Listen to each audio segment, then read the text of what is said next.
Straight to Avenor, where a building has collapsed, and the Ghana National Fire Service are there assessing the situation and trying to rescue persons who they say might be trapped under that building. So far, we know that 2 people have been rescued. My co-host, Jude Duncan, is there, and he's going to be joining us live. Jude, good morning. How are you doing? Good morning, Eno. I'm very well and in high spirits, but I can't say same for residents here in Avenor and 2 other people who have been trapped under the rubble, waiting for some work to be done in retrieving them from the rubble. So aside the 2 that have been rescued, there are 2 still under the rubble? So I engaged some officials here earlier, and they mentioned to me that some persons have been rescued, but 2 others are feared to be still stuck under the rubble, and they are waiting for some effort towards evacuating them. But as it stands now, that isn't taking place yet.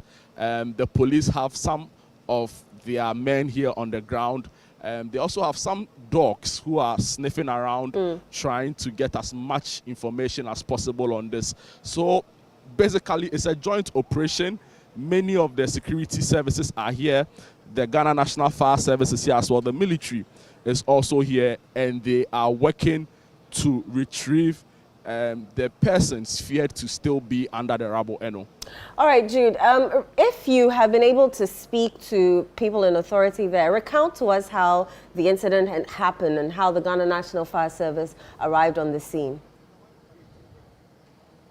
So we are told this happened at dawn. We are not exactly sure the exact time of incident, but we are told that loud noise was heard and the security agencies moved in very swiftly. The National Ambulance Service also here. They took care of one of the persons who was hit from the collapse of the building, and they've treated and discharged him. But that person is still around. I'll try and find him so I can gauge him a bit further. But yeah, pretty much we are not really sure of the exact time of the incident, but according to some onlookers here, they were in their rooms, they were sleeping. In fact, some people were even outside as of the time it happened, but it happened so quickly they were unable to capture it, and they say that they fear the worst really, because there were some shops underneath this structure that has been demolished, and there were concerns that some squatters may have been sleeping there. So the numbers really may be worse than initially thought. But of course, you are waiting for official information and data surrounding this particular incident. But I know I would like to take you around so we can see the extent of damage right now. Like I said earlier, some officials from the Greater Accra RECSEC are here to ascertain the incident. I can also tell you that the mayor of Accra, Nikpapo, is also here. The minister for Greater Accra, Madam Linda Oklu, is also here to ascertain the extent of damage. Like I mentioned to you earlier, the ambulance service, the police, all of them are in their numbers trying to get a sense of what this is. Now, and it's important to remind our viewers that this is not the first time we are seeing this. Exactly. As recent as March, we witnessed the collapse of another building in Accra, New Town, where a church service also happened on a Sunday like this, where a church service was ongoing. 3 people died, many were hurt, and of course, it led to some conversations around relooking the building integrity of some structures, dotted around the country. So it's for some of the residents here, it's shocking that this has happened again. But let me just add that the rain is back. It's raining quite, a little heavy now, and we are still stuck. So we've been joined. I'm trying to get some thoughts from the Greater Accra Mayor, Nick Pakpo, who's been here since dawn, I must say, trying to get some understanding of what's happening. Mayor, thank you so much, and well done, really. When I got here, I spoke to some eyewitnesses who said that you're one of the first persons to arrive here. When you got here, what did you see? As I said, I spoke to you already. We just spoke a while ago. I got here earlier as at 5 something, and immediately I got here, this was a man who called me as a friend. So we got here, we were able to rescue one person. And I think one person is dead so far. One person is dead so far. So I called the regional minister quickly, and he also, regional minister, you can also see the regional minister is here. But as of now, we used to have drip machines at the RCC, but we don't have them anymore. So I called the regional minister and said he doesn't have hold of the machines. So we are waiting for the machines to come in for us to rescue the other people down there. Have you heard from Andrew Neilante Vanderpoel, who runs the drip project? Neilante is not in charge of Accra. I've called Accra coordinator. I mean, considering that you need machines, so to be clear, you are waiting for machines so that you can go under the rubble to retrieve those who are stuck there. Yeah. But there are concerns that this happened at dawn. Why is it taking so long a time for these machines to arrive? Some people must answer questions. Me, I have many machines at my disposal. My own is to make sure I'll come to the grounds and try to help with whatever help I can give the people. Let me move to the Greater Accra Regional Minister. Madam, congratulations, by the way, on your recent award on being the best regional minister. But we have a very serious situation at hand right now. Earlier, I heard you complain about the delay in the arrival of the machines. What can you say to us about that? Thankfully, we can all see that the machine is in, and so we didn't know why the delay. But what we have to be happy of is that finally the machine is here to work with. So. For the benefits of our viewers, right? When you say the machine, what machine are you exactly referring to? Oh, we need excavators to work with. The excavators to work with. So yes, and so sorry. Yes, the machine is in. I just told them. So yeah. So yeah. So the machine excavators to work with, because I know there's a woman and a daughter trapped in there. So that is. Many of the eyewitnesses here say that the delay in the arrival of this machine is problematic. What do you have to say to that? Honestly speaking, I don't know why it delayed. That is what I can say. I mean, we are human, and so you wouldn't know why it delayed. Perhaps they are waiting for the operator, or perhaps when you can see that it's raining, and so I don't want to blame anybody because we are human. But I mean, our priority is that finally the machine is here to work with. It's also important to know that in March this year, a similar incident occurred in Accra New Town.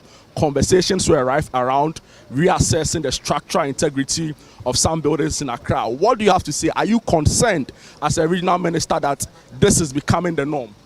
Yes, and you could see that we released a statement to that effect. And so, I mean, the engineers are working on it to give us the feedback as to the way forward, and so that together we can all comply with it. Have you heard from the engineers on the ground? We understand there's a control center here. How long will the evacuation exercise take?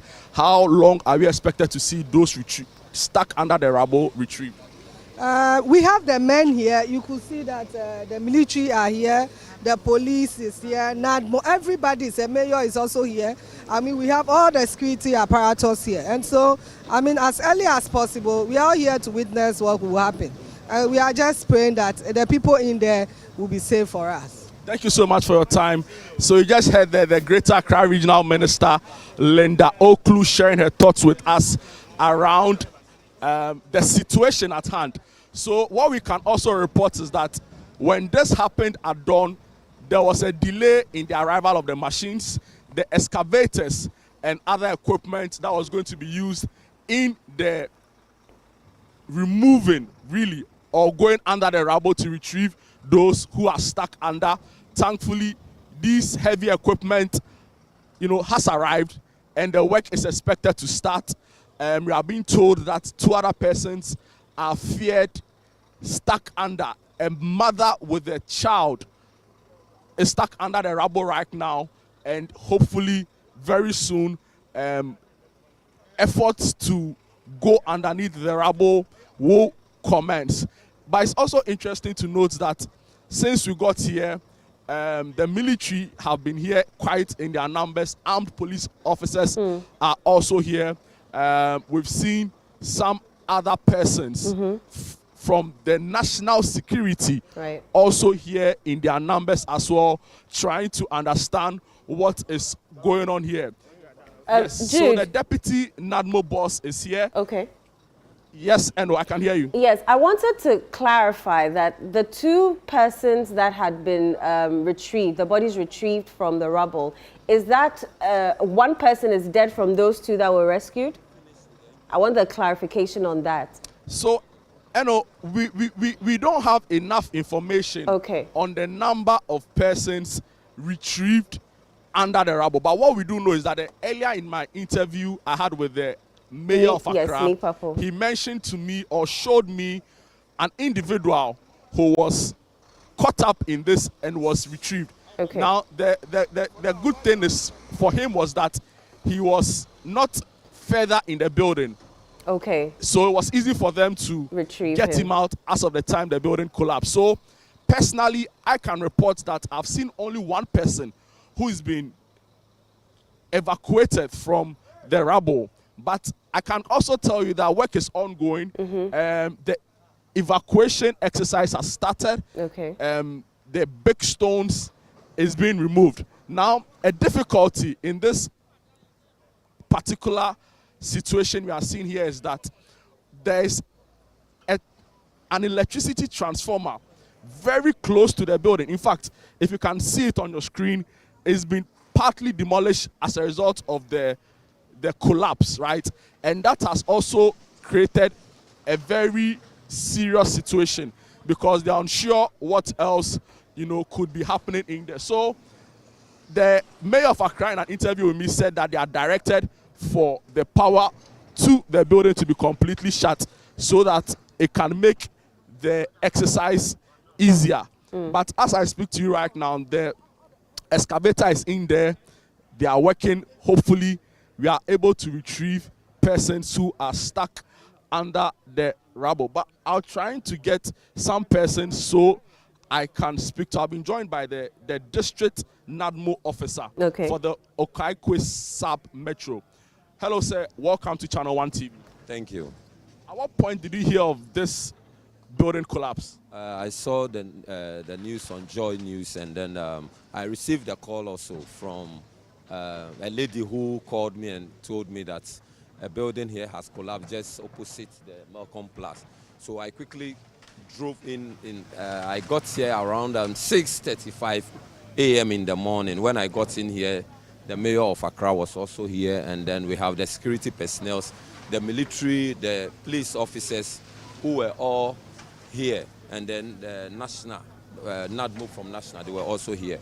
When you go here, can you describe the scene of the incident for us? When I got in here, I did got some information about 2 casualties, and then they have already been taken to the Ridge Hospital.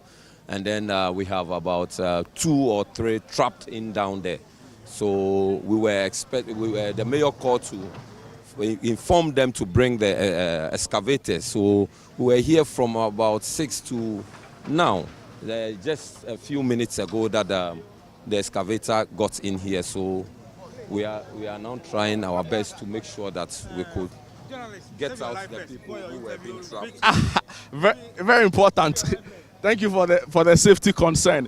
Yes, so you were saying that when you got here, there are concerns or there are fears that 2 or 3 people may be stuck in there. But do we know what the purpose of this building was? Was it a shop? Was it a residential facility? Can you tell us, give us information to that regard? Actually, I don't know what the purpose of this building, but I am in this jurisdiction, so I normally use this stretch. And then I have seen this 4-story building being put up here some years back. So, but I don't think they were operating anything in it.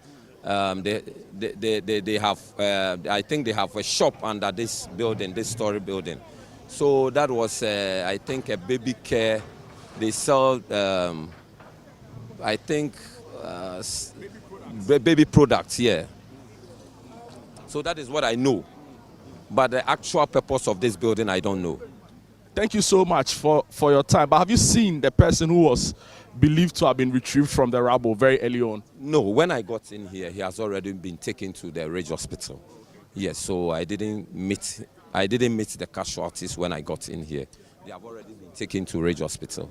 Thank you so much for your time, sir. Thank you too. All right, so you heard there an official from the Okaikwe South Sub-Metro. He's with NADMO, and he was explaining to us what might have transpired here. But for those who are watching us and are unsure where this particular location is, now the building we are referring to is very close, or let me say right opposite the Melcom Plus building in North Industrial Area. This locality is Avenor, and the constituency is the Okaikwe South constituency, where Ernest Kion Adomako, I beg your pardon, is Member of Parliament. But we've seen quite a number of high-profile personalities from the police service coming here. We've seen the Greater Accra Minister earlier also here, granted an interview explaining her point of view. So demolition exercises, or let me say evacuation, is ongoing.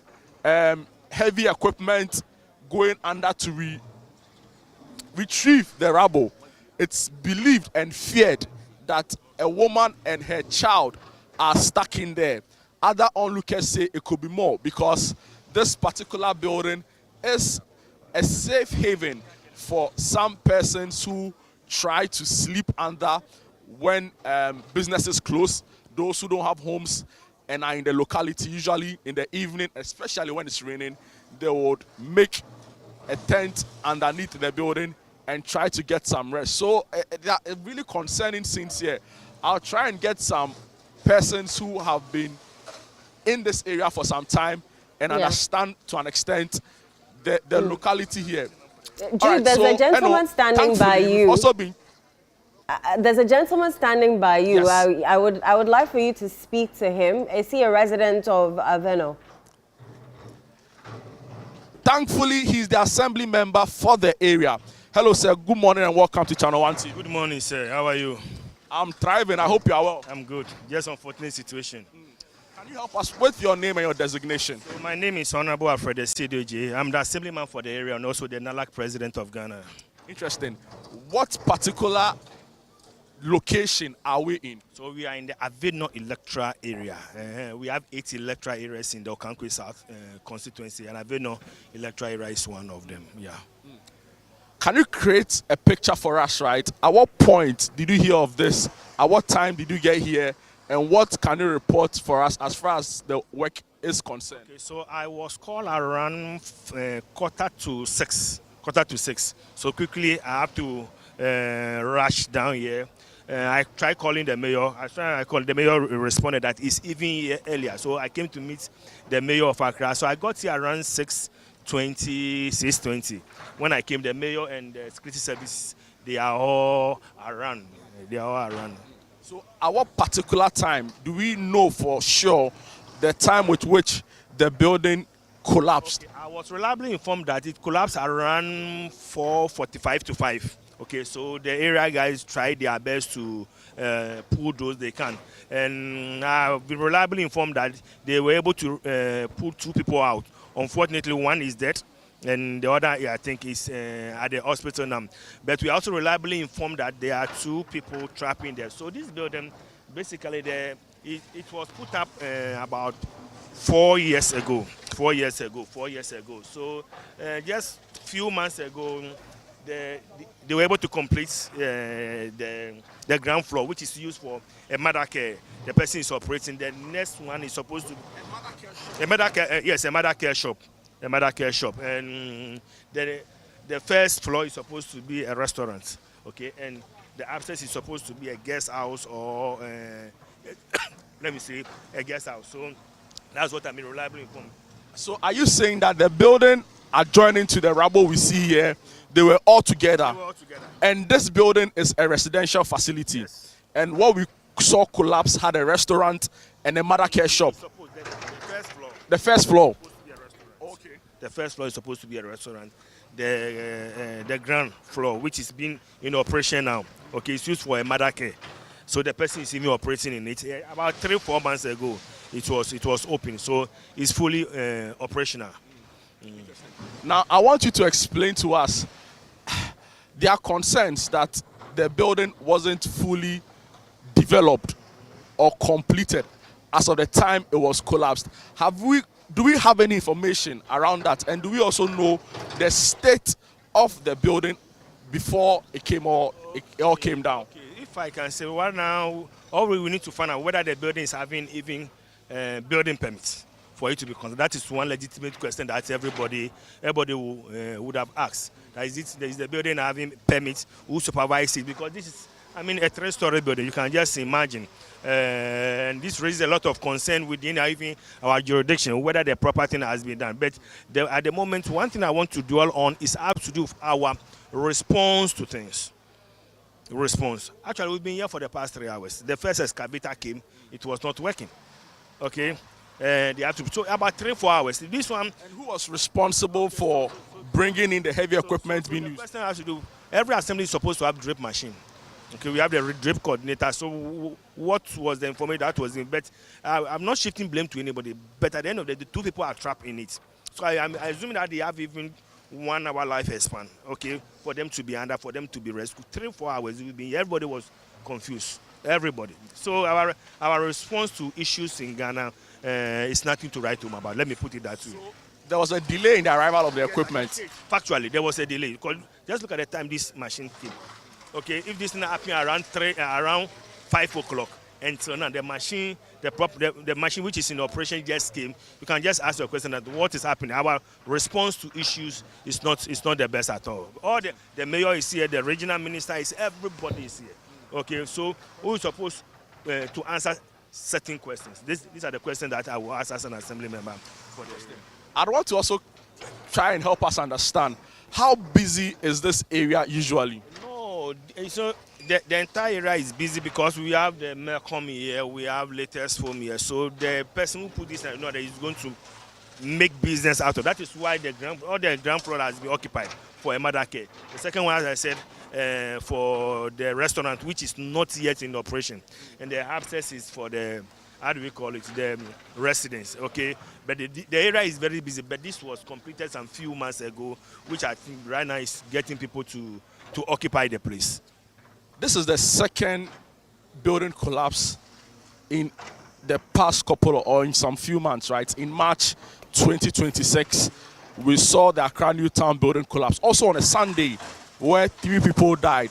As an assembly member, are you worried about the repeated instances of building collapse? I am much worried as an assemblyman for the area and also the NALAC president of Ghana. You see, when the Newtown building collapsed, I think I was on Joy for an interview, and I was asking that, now, we all know the problem, but sometimes we lack the political will or this obstruction to that. Just look at, let's go to, how do we call it, Labadi. When we all know about that building closer to the seashore. We know the structural integrity, I don't think is the best, and we are waiting for disaster to occur before.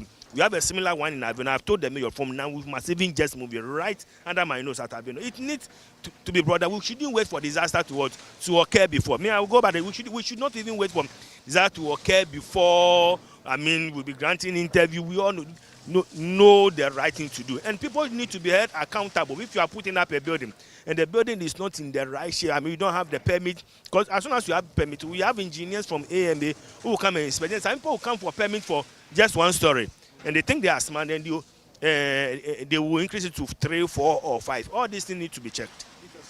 Wow, thank you so much for your time. So 1 person has been confirmed dead. 1 person has been confirmed, and we know that 2 people are trapped under now as we are talking. That's why I'm talking about our response. Yes, if some people are trapped around 5 a.m. So now, even ventilation-wise, you can just imagine. I spoke to some eyewitnesses earlier who said that because of the nature of the building, usually in the evening and when it's raining, some persons try to seek shelter underneath.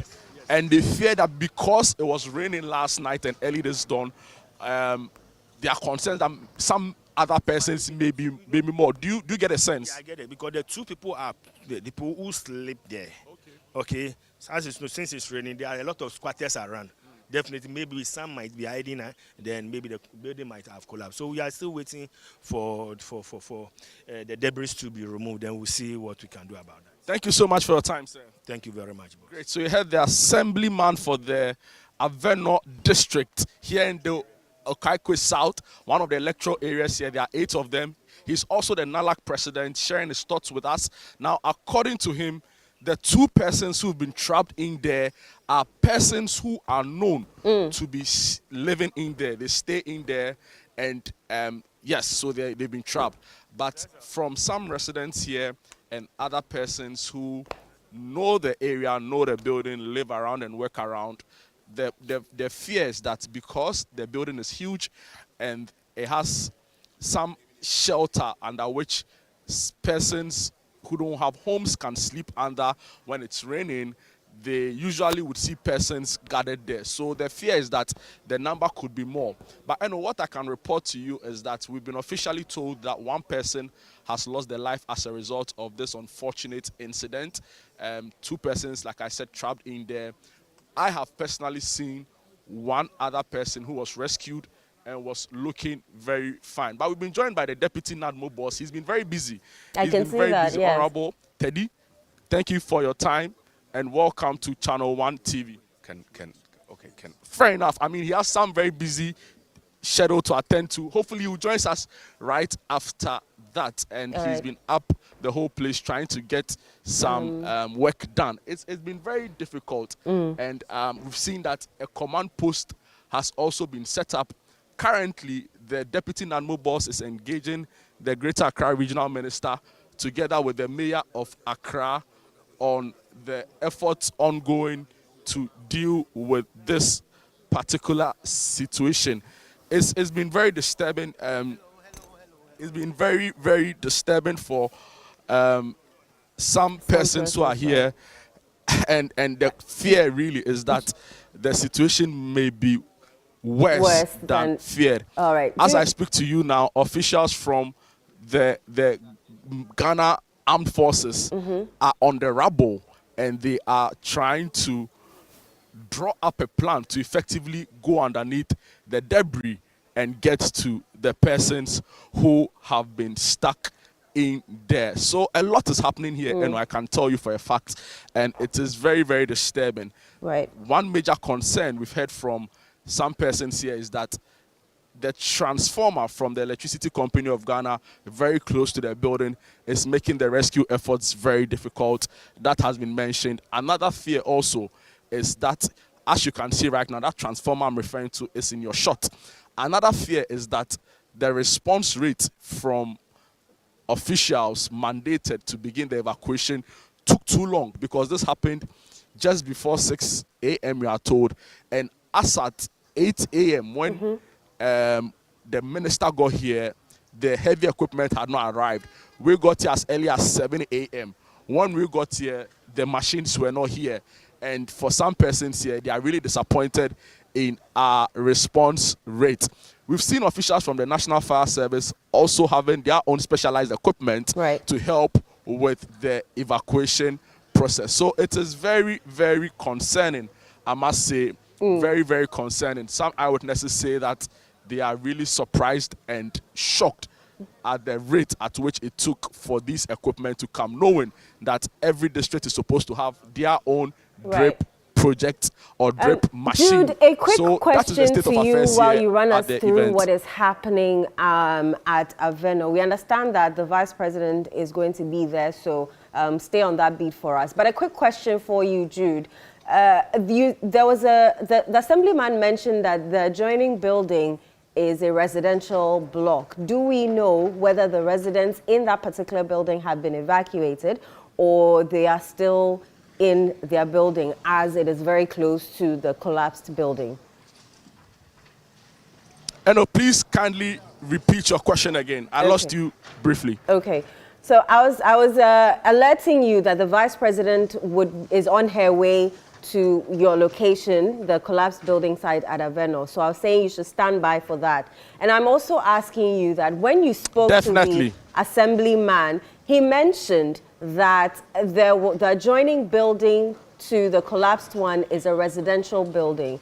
Now, what I want to find out is if people in that residential building have been evacuated, or are they still in their buildings? So, Yes, you're right. The assembly man for the area did say that the adjoining building is usually used as a residential facility and has a restaurant. Underneath the main building that has collapsed is what is or has a shop, right? A mother care shop.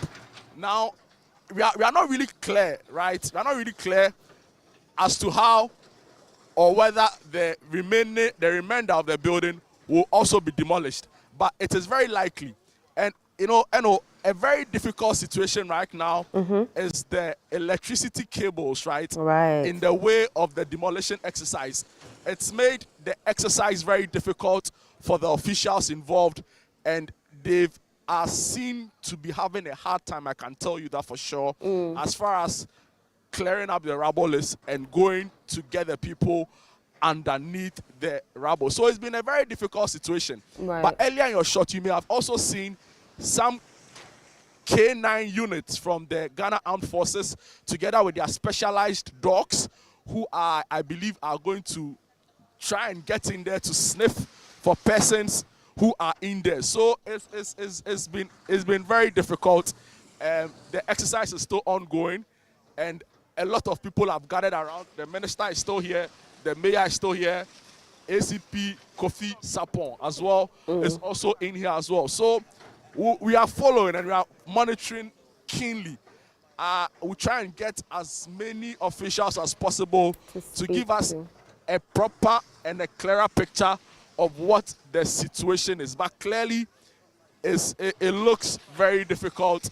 Some persons earlier who spoke to me said that they were not confident that there will be any successes as far as rescuing people from this is concerned. Because for those who were not even further in the building when the incident happened, already one person lost their life. And considering how long these persons have stayed under the rubble, the fear is that it may really be worse, even though, of course, they've been there 3+ hours, right? They come up or come out alive. I know you were saying something. They've been there 3+ hours. They've been under the rubble for over 3 hours, if I'm not mistaken. Pretty much, or maybe more. We are being told that calls are for the demolition. Calls for the demolition started at around 6:15 in the morning. And you can check the time now. So it gives you a fair idea of how long they've been under the rubble. And I mean, the concern is that for at least some 3 hours or more, these persons may have been stuck under the rubble. So it is really, really serious here. I mean, there's a lot of disappointment, really, I can say, and also shock. Right. Because the general concern is that, yes, indeed, officials got here on time. Yes, indeed, the armed forces responded in good time. But for some reason, the machinery needed to do the work was not here. And a lot of people were left shocked, right? People didn't have answers. And earlier when I met the Greater Accra Regional Minister, she was clearly not happy with the delay in the arrival of these equipment.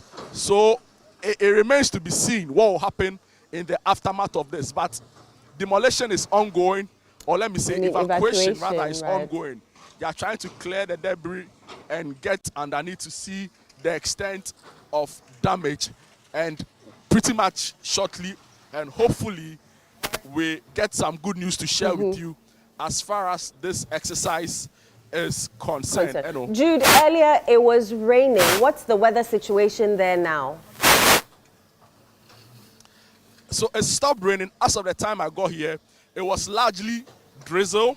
Okay. But now pretty much the weather is clear for us and it's not raining anymore. But earlier at the time I started my interview, you could pretty much tell that of course it was raining, but now it's pretty much clear. Okay. But Enosafo. Yes, Jude Duncan. What do you have for me? I'm joined by one of I have an interview with you now on one of the persons who was in the building. In the as building? Of the time it demolished. You mean yes, it collapsed? According to the Greater Accra Regional. Hello, Eno, can you hear me? Yes, Jude, I can hear you. There was one person Yes, so in the according building. to the Go ahead. yes.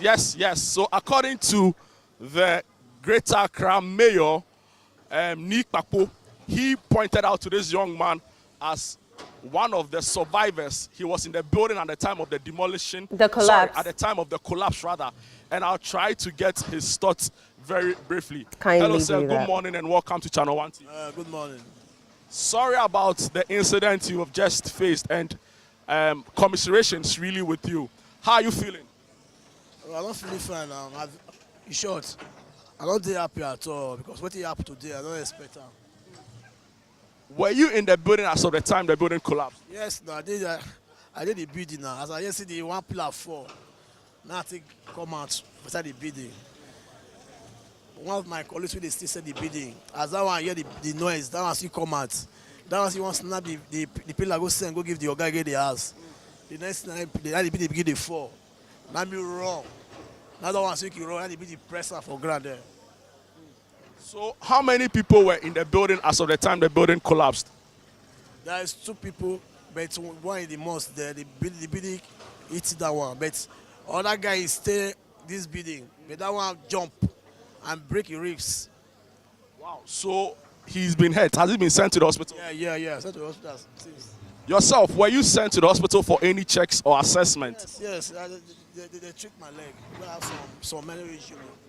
What hospital were you sent to? No, ambulance came and take me there and treat me. Yeah. Who owns this building? Do we know the owner? And usually what happens here normally? Yeah, it's a normal bidding for us. I'm security here. I've been here a year plus. No? Here is where business, the store here is business, where they do business. Where they, What kind of business? they sell anything, provision, mineral, this type of thing, water. That is it. But today I don't expect what happened. That is my final issue because now I'm very, very angry because of that guy will die. So sorry about your loss, and our sympathies with you. So I know you had there a gentleman who claims to have been in a building as of the time it demolished. Now, according to him, he saw one of the buildings or the pillars supporting the buildings come down, after which he quickly ran. Now, he said to me that some other person who was in the adjoining building to the main building that has collapsed, in seeing that the building was gradually coming down, jumped from the remainder of the structure there and hurt his ribs and is now at the hospital for treatment. Wow. Now, he says to me also that 2 other persons are feared dead, confirming what we earlier feared. So that is the situation really. According to him, he's a security man here who is responsible for the security of this building, so he has a fair idea of what happens here. Now, we are also being told that there's an adjoining mosque to the incident scene, Right. and the extent of damage of the collapse, or as a result of the collapse, affected the mosque too, leading to some other casualties in there as well. We are unable to, as at now, explain the extent of damage, but it looks pretty serious and very worrying. So I know we are here is there. So what is happening right now, from what I can see, is that officials from the Ghana National Fire Service are assisting in cutting cables in the way of the debris, right? So they are trying to create more room or space so that the excavator can go in there to get underneath the rubble and rescue persons caught in this. So a lot of the wiring in the way of the excavator has been cut. We're unsure if that will affect power supply for residents in the area, but clearly we saw that happen, and we can report on live TV. As far as the demolition, I beg your pardon, the rescue effort is concerned here at the Avenor district in the Kaikwe South constituency. Right. I know, so really grim scenes here. Yes. Really grim. Yes. Jude, very, let me shocking. while And you also, catch your breath, let me run our viewers through what has happened so far. So we know that a rescue operation is ongoing after a building collapsed at Avenor here in Accra. It happened around dawn. Particular time of the incident, we do not know. We do know, though, that one person has died as a result of the building collapse. We also know that the area has been cordoned off. Military personnel, Ghana National Fire Service, NADMO police, several officials, including the mayor of Accra, as well as the regional minister, are there currently, and they are assisting with rescue efforts. We also know that the excavator that we were waiting for to be used to aid in the evacuation of persons who we believe are stuck under the rubble took hours to get to the site. The regional minister expressed her dissatisfaction with that, as well as the Accra mayor. Another thing that we are informed of is that electricity has been cut to the area because they needed to cut it so that they could access the building, which is also close to an ECG transformer. Jude earlier on spoke to the security guard of that particular structure, who you could visibly see was shaken. He had just returned from the hospital where he sought some treatment for the wounds that he got. He gave an eyewitness account of what occurred. He first heard one pillar fall and subsequently saw the building fall as well, and he saw someone jump from that building, and he says that the person was also affected and has also been rushed to the hospital where that particular person is seeking treatment.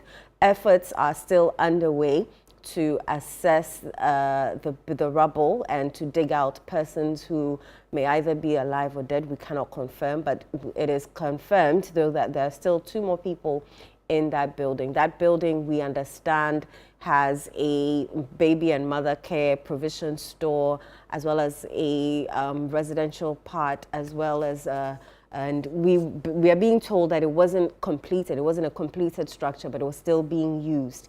And my co-host, Jude Duncan, is within the Avenor area, and he has been bringing us up to speed on the ground and what is happening there. Let's go back to Jude. Jude, if you can hear me, have any of the personnel been able to enter the rubble, or what are the efforts? What efforts are being done right now? So for now, I can say that none of the officials here have been able to enter the rubble. So they are still trying to evacuate. They are still trying to evacuate and also get underneath. None so far I've seen have been able to go underneath. So they are still clearing, trying to clear and get a fair idea of what the situation is before, hopefully, I'm told that the K9 units would also have their dogs in there to search for signs of life, really. Then after which, hopefully, we get to see what the next line of action would be. But pretty much, and for now, we've not seen anybody get. The extent of the collapse is serious, because we are told there's a really huge building. How many floors? And if you can see your shot. Pardon? You said it's a huge building. I wanted to know the exact number of floors. Was it a 3-story building? We are being told it's a 3-story building. Okay. Right? And pretty much. So you can see for yourself, it doesn't look like there's anything really to salvage from this, because everything has just come crumbling down, really. So the efforts are still ongoing, and hopefully very soon we are able to get a clearer sense of what the situation looks like. But there are many onlookers here. The military are here in their numbers. They are going through, some of them going through their drills with the K9 unit of the Ghana, or the military police K9 unit going through their drills with their specialized dogs. The Ghana Police Service also have their K9 unit here. And hopefully, and very soon, they are able to give us a clearer picture of what the situation looks like. So, I know we are here. Yes. And you're following. Jude, you earlier spoke to the assembly member of the area, and he did mention that aside this building, there were other buildings within the Avenor area that he suspects are not, their structural integrity has been compromised. Did he have any such intuition about this particular building that has collapsed prior to today? If you've spoken to any of the officials around, so, yes. Go ahead. Yeah, so according to the assemblyman for the Avenor electoral area, his concern is that there is a growing trend of, persons who come to the assembly and refuse to go through the rights process as far as getting the building permits for their building. Right. They sidestep the process and do what they want because the supervision is also low usually. Yes. According to him, there's also concerns that there are times where people come for a building permit for a particular building and they end up doing something completely different from the plan they presented to the assembly. So that is usually the concerns really, and they are saying that the inspection will have to be enhanced. But right now, earlier you were asking me whether officials have tried to get inside to see whether there are any signs of life or anything they can help us with. Yes. So I've seen some officials who have inscriptions written NADMO over their jackets, and they are looking and trying to figure out what may be in there. Okay. Also, a huge truck from the assembly is literally just coming across, hopefully to clear some of the rubble and the debris that is here, so that it gives a lot more space for them to go underneath to continue with the rescue efforts. But NADMO officials are there, some of them holding their pickaxes and their shovel with a torchlight, trying to see what is happening in there. Of course, we've seen another excavator also come. I believe there are 2 more on their way, making a total of 3 excavators on the site right now. So you can say that it's a full-scale incident management scene right now, involving different security agencies and also first responders. The police is here, the military is here, right. The Ghana National Fire Service is here, national security officials are here, officials from the Accra Metropolitan Assembly are here, the ambulance service, they are friends, they are here. In fact, let me add that the ambulance service were the first persons to respond to the gentleman who survived the building collapse incident. So the ambulance service are here, and they are helping with the efforts to retrieve the persons trapped under the rubble. So in your shot right now is the second excavator that has arrived here, and the time is 9:56 a.m. So you can imagine the incident took place somewhere around 6 a.m. 9:56 is the time the second excavator has arrived. Some onlookers say that it is not proper. It shows lapses in our security and in our response system, and that it's important that we need to fix some of these things so that we don't have to endure these repeated cycles of persons being trapped under rubble or even building collapse in general, really. All right, so, Jude, I want you to catch your breath. Right. I want you to catch your breath while I go over the phone lines and speak to Engineer Abdullahi Mahama, who's a road and building consultant, to pick his thoughts on this issue as it is unfolding right before our eyes. Good morning, Engineer Mahama. Good morning, how are you? I'm very well, thank you, sir. I hope you're well. That's pleasure. I'm fine. All right, engineer, based on the images, and I'm sure you've heard about the Avenor building collapse this morning. Yeah, I just heard it from your producer. All right. I'm on the way driving towards Tokan. Yeah. Okay, so based on the information you have received, what do you think are some of the common factors that would cause such a building to collapse? Well, just let me generalize everything. What I've been saying, I think on ChannelOne TV, even last year, Philip and then Chris interviewed me that why did I say that a lot of buildings in Accra are just standing by the grace of God? And that statement I made, I think people didn't understand it well. I made this statement some years, I think 2018, that if God should take his eyes off a microsecond, a lot more buildings are going to collapse in Accra. Wow. Sadly, that particular week, in fact, it's on, I think you can get it on my Joe Online or ChannelOne as well. When I made that statement, sadly, 2 weeks down the line after that, 6 buildings collapsed in Accra. Wow. 6. And I'm not a future, this is just science related. I undertook some structural integrity analysis for some buildings within East Legon and Pantine, Abokobi area in 2021. And when I finished some of them, I got some shocking revelations. In fact, one of the buildings we had to stop. When we were entering the side of the building, a tipper truck was passing close by. You could see the building vibrate. Wow.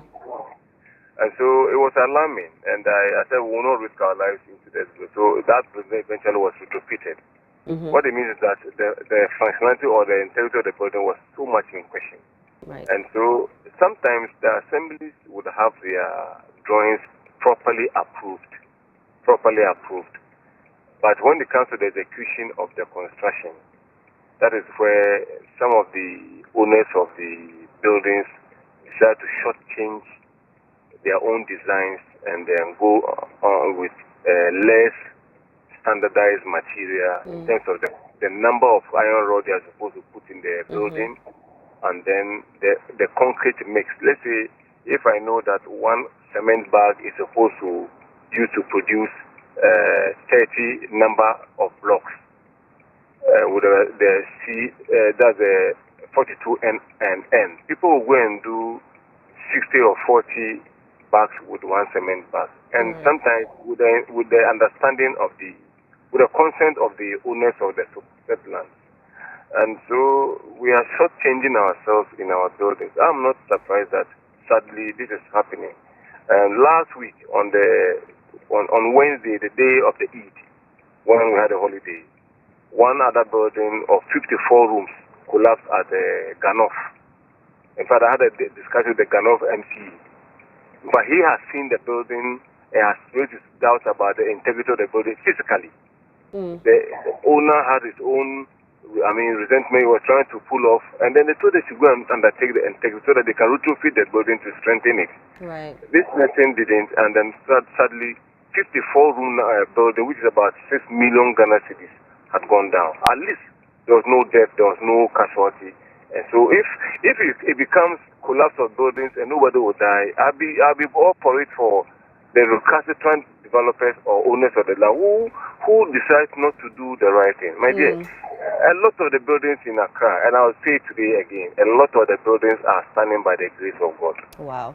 Engineer, is it possible to identify potential structural failures from the visible damage to a building or a site?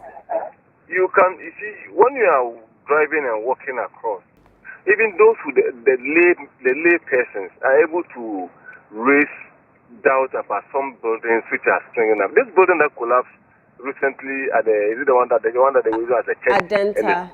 Oh, okay, yeah. No, the one that happened in March, yes. Yes. It was questionable. You can just see that as you are just driving past the place, you see that this structure has a lot of questions. And I'm told that the assembly went in and they were supposed to flag the place for nobody to go and habit the place as they are going to bring the building down. But Ghanaians, some people have to go to church. They were saying that when they go, the mercy of God will be overwhelming on them. But why do we do this to ourselves? This is the same Creator has given us the wisdom to analyze things and come up with the best of all. Right. So it is, I'll keep on saying that the recalcitrant nature of the citizens, the indiscipline, the kind of false hope we have, the fact that a structural engineer Mama has done a design for you, and it says that you need 150 bags of cement for your foundation, and you decide that at the blind side of Engineer Mama, you're going to use 80 bags for the foundation. It will not be okay. It's just a matter of time that the building may come down. Right. People are supposed to have what we call soil test. You're going to put up a 3-story building, and they say that check the foundation, the existing ground. At what depth can the earth contain or hold your building? And it says that go and do a soil test so that you can determine where you're going to put your foundation. And you say that maybe because of 10,000, 15,000 cities, I will not do it. But you are coming to invest 3 million Ghana cedis in a building. But it will take you less an amount of money to get everything sound in your ear, so that you know that the building you are putting up is as sound and as strong as it's going to stay for the functionality of the building. And now there's another penchant of Ghanaians mixing the intent of a building. My dear, you'll be doing a 2-story building, and you said that it's going to be a residential apartment. Right. But because the building is situated along the roadside, and because somebody has assessed economic viability of the building, he now turns the building, the purpose of the building, into a shop, a warehouse. But the design didn't factor a dead load of that magnitude or that quantity. You understand? Yeah. So once the building can be structurally sound at the time of the construction, because the intent or the purpose of the building was a domestic building, which has an average of about 5-6 families in a one. That's what we call the life load or the ultimate load. But you go and put another imposed load, which is not supposed to be, because the columns now cannot hold the load that you have exerted on it. So you start to see, even as a layperson, you see cracks developing on your building. Some of the cracks are not the ones. Some of the cracks are as a result of maybe clay content in your sand. Those ones are very, very minute ones. But when you start to see some diagonal cracks at the side of your windows and the columns buckling, you see some columns peeling off, and they're trying to bend in a small way, you need to quickly involve a structural engineer to come and assess the building for you, so that we will not be where we are. And I'm just saying it again. You quote me, I said most buildings, most solid buildings in Accra, are standing by the grace of God. And that is the sad revelation. Engineer, you've spoken a lot about people cutting corners, perhaps. So what responsibilities do developers, engineers like yourself, and probably local authorities, each of these people I've mentioned, what do they bear in ensuring building safety? All right, so myself, if you are an engineer, you and myself, we are engineers. Yes. Somebody comes to us that he wants to put up a 4-story building. You will give him the process that he's supposed to undertake. Right. Maybe he agrees to it, and you do it for him. He sends it to the assembly. Now it's out of your hand. Once we get to the assembly will vet the drawings to see whether it is compliant with the BS code or the Euro code. Once it's compliant and they issue the permit for the person, it's incumbent on the assembly that periodically, the word is periodically, when you are doing stage by stage, when you are doing your foundation, they should have at least come and assess the foundation, examine the foundation after you have done it, before you are given approval to continue. When you get to the first floor, they come in to assess the work before you continue. But they always say that they don't have enough of funds to be able to be moving around yes, in every building. Right. No, so if you own your building and you value your life, don't just give your building to a quack mason or somebody who says he can do buildings, and you leave the building for the person to undertake. Get certified engineers, even from the assembly. They can recommend engineers for you, so that you ease the work, the bed of the assembly, and you are sure that your building will stand the test of time. So in as much as I say the assembly is crowned with the power to do the periodic or the routine check of your building, if they are not coming to the place because of maybe where it is located, you also have an obligation to engage a certified engineer or contractor to put up your building for you. You know, you go to the hospital, and before you are diagnosed or you are given medication, the doctor will give your samples to the laboratory to undertake that assignment for you. Exactly. Right? In the same way, buildings have doctors, and the doctors of buildings are engineers. So let them diagnose your building and let them execute your building for you. We will not be having some of these things happening. I have put up over tens of thousands of buildings for individuals and companies. I don't see anything like that. Not even cracks in my building. So we need to engage the professionals to undertake our buildings for us. When you go to the assembly, apart from giving your building permit and getting your building permit, you can request from the assembly engineers to recommend an engineer for you.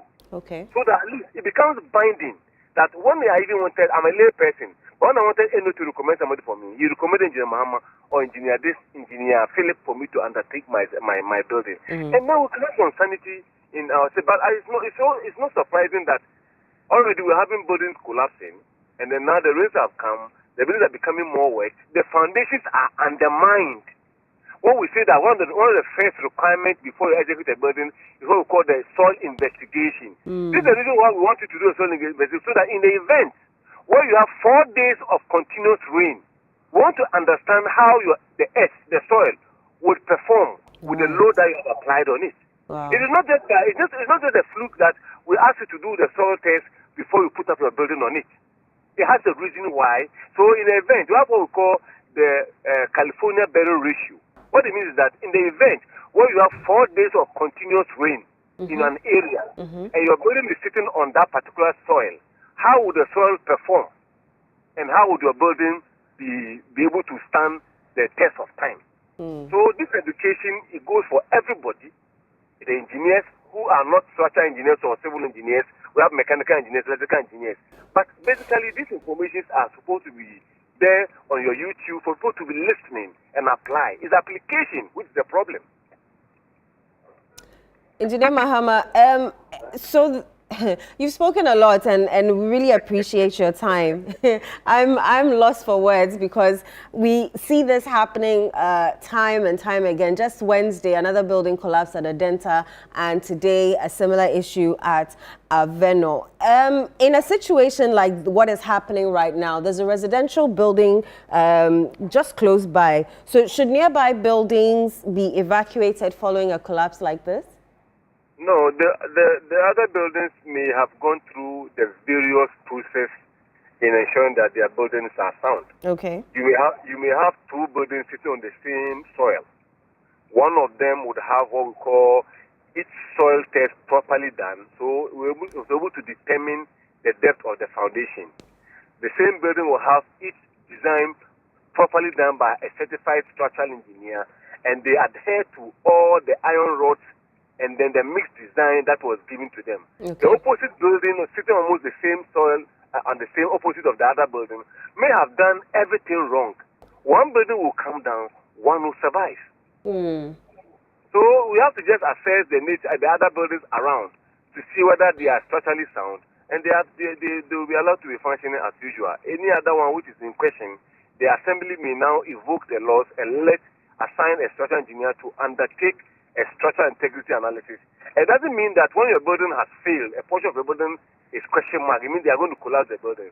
That's why we have what we call retrofitting. So the engineers will now call the expert to come and retrofit. It means that they may reinforce your building by implanting some columns, additional beams, steel columns, steel beams to enhance the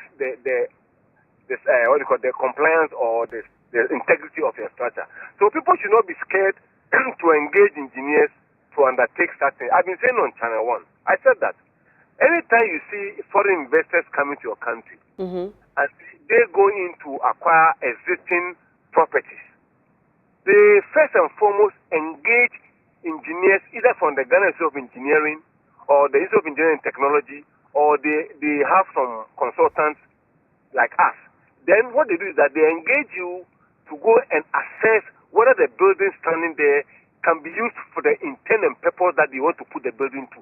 Even before they sit down to negotiate to either to go for a lease or to acquire the building in total.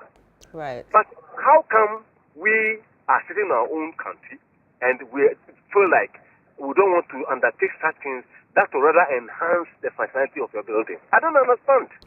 I don't get it. Engineer, would you therefore say that building regulations are adequate? Very adequate. Okay, so then enforcement is the problem?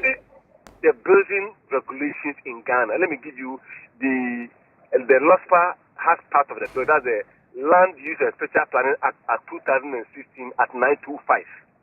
The National Building Regulation LI 2265, 2465, which was passed in 2022, that was an amended. And then the Local Governance Act at 936.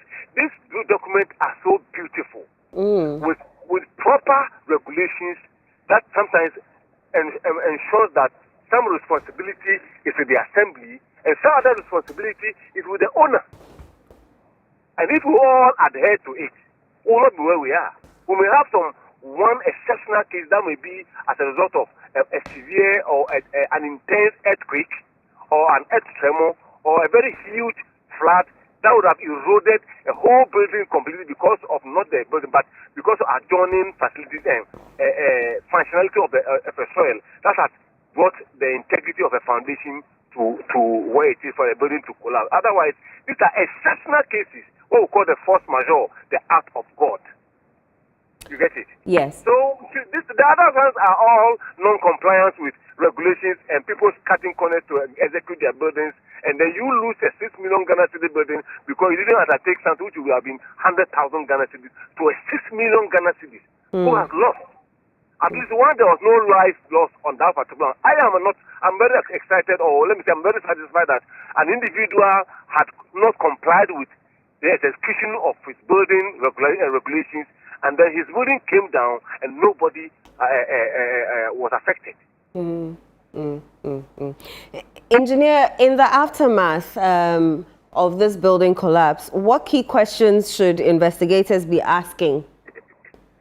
I always say that from 2012 was a major Malcolm disaster that shook the country. We saw the president's JDM at the time, His Excellency Gentleman Mahama, campaigning at the time, had to cut his campaign and come there. Other politicians were all there. Israelis were flown into Ghana. What is the result? What is the outcome of the investigation? Are you aware? You are a journalist, so you should be able to tell me. Are you aware? Who were those who were punished afterwards? Are you aware? No. How many buildings have collapsed over the past, let's say, 5 years? Have you had a closure on any of such reports? And then A, B, C, and D are the people who were involved and they have been punished as per law, as the directives were given. Laws are supposed to ensure that people comply.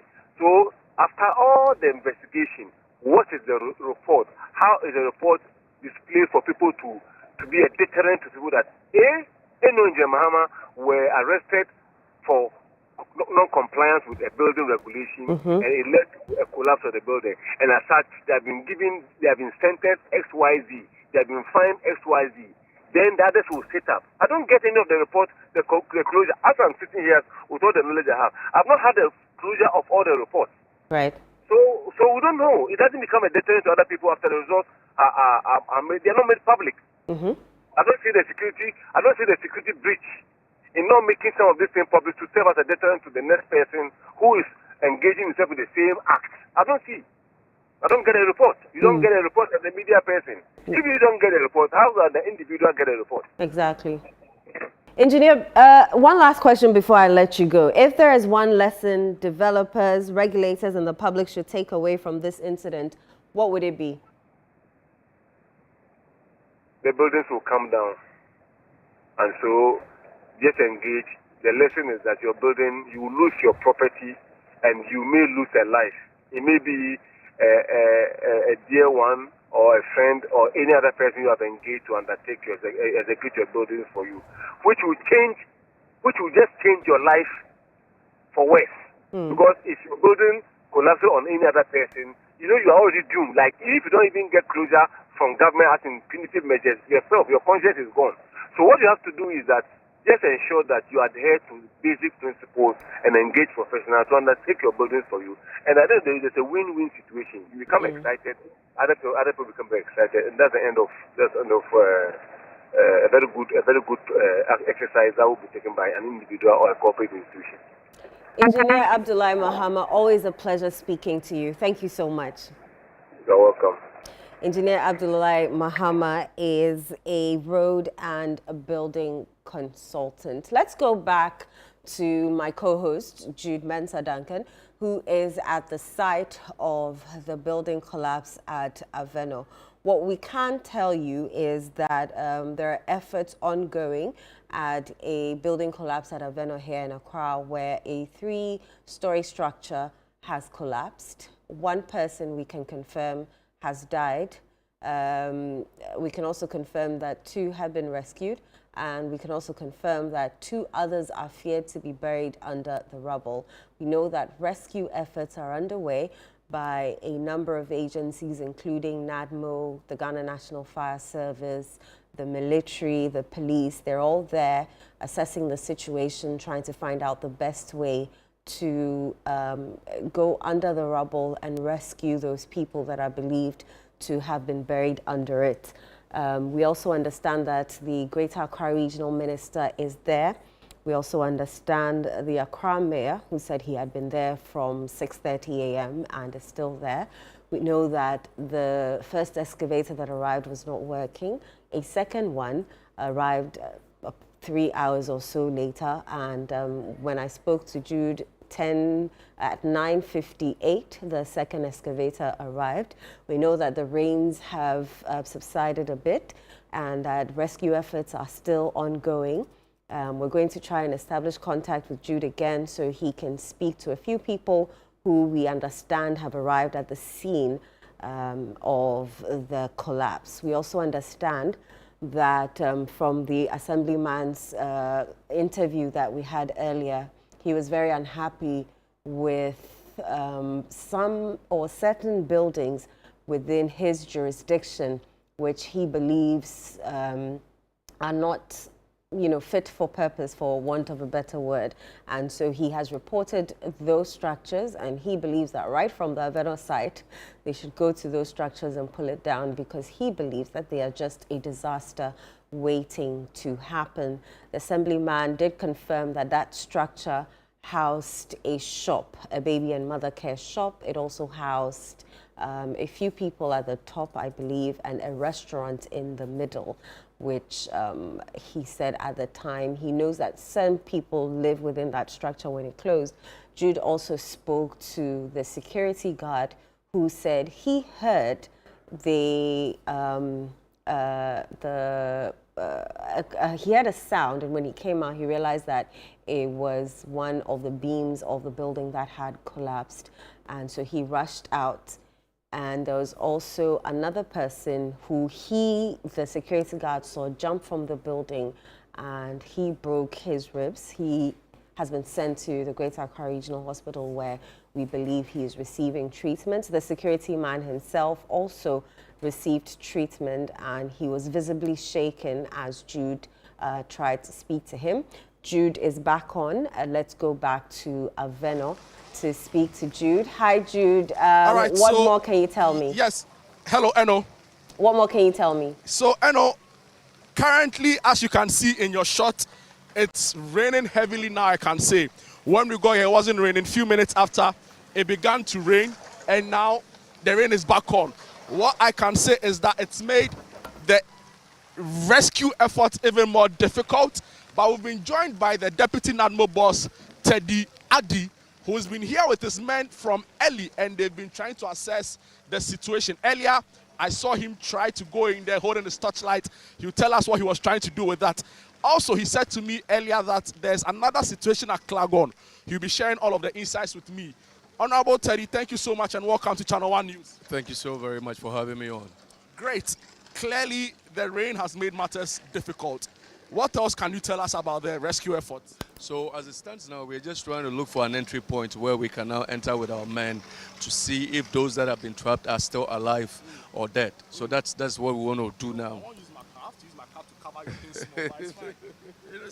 Don't worry. So what we're trying to do now is we're trying to get an entrance so we can be able to go in there and see if those people trapped in there are alive. So we've chosen one point and then the back point. So that's what we're currently doing now. The rain is trying to slow it a little bit for us, but as it stands now, that's what we're trying to do now. Our men are ready to enter, the dogs are ready to enter, but there is no entrance because of the slabs. You know, the slabs are sitting on each other, so it's difficult to get an entrance. That's what we're trying to do now. Yes. Was there a problem? I've heard many also say that it was quite disturbing, the time at which these excavators arrived. Do you have any information to share with us on that? No, the honest truth is when I got here, I mean, in less than 30 minutes, the machines got in here and they started working. But then the unfortunate thing is, you know, normally when we go on site like this, you don't just move in. We all need to come together, draw a plan, draw a strategy, and see how we enter. So maybe that's what might let people think we delayed a little bit, but it's always a plan. You don't just come in and start digging. You need to look at what are we digging, where are the people, what are we exactly doing. So that's the reason why people thought it might have delayed. But the right thing was done. Interesting. When I got here, I tried to find out where the command center is. I've been told there's one for this project or this evacuation or rescue effort, but I haven't seen any around. Are you able to show us or tell us if indeed there is a command center where instructions are coming for the rescue effort? As it stands now, we've spoken to Melcom, so Melcom has given us a place where we are creating our command center. So we've tasked men to go in there to bring canopies, but as it stands now, where the minister is sitting is where we are sharing ideas for the moment. Yes, please. Earlier, you made mention of another incident in Klagon involving some persons believed to have been drowned. Can you share some information with us on that? Yeah, I think when we were coming, we received a call from the municipal director of Klagon, Nadmo, that I think the river Klagon has overflown onto the bridge, and most vehicles were going through without knowing it was very deep. So it swept one vehicle away. So that's what we're trying to do now. Right from here, I'm going to rush over there and see what's happening there as well. Interesting. Can you tell us if Nadmo has gotten in touch with a survivor? We know there's one person who was in there, according to him, saw the building's pillar come off and quickly ran. We've been told that... We've tried every means possible to see if we can get a contact in there, but we've not been able to get a contact in there. But we are just told a woman is trapped in there, so that's what we can. So we're looking for an exit, an entrance point for the woman to see where we can be able to help the woman, and then one entrance point to see where we can be able to help the guy who was filming the video and then he got trapped. Earlier reports said that a mosque adjoining this building has also been demolished. Are there any updates to that particular? I mean, I just went by the mosque. I think it's okay now, but just that a little part of it was crushed due to the fall. Yes, but I mean it's safe now. Thank you very much, and well done on a good job so far. All right, great. So you had the Honorable Teddy Adi, former Member of Parliament, and he's here now, Deputy Nadmo boss with his men trying to get inside. Now, I know he tells me that they are trying to find an entrance point. Now, the very thick nature of the concrete has made it difficult for any form of entry or penetration into the building. So according to Mr. Teddy Adi, who is Deputy Nadmo boss, they are trying to find an entrance point into the building so that they can try and rescue the persons who have been trapped in there. Now, we're also being told that, like I said earlier, when I came here, this location is right opposite the Melcom here at Avenor, or let me say North Industrial Area, and also opposite this site is the latest phone building.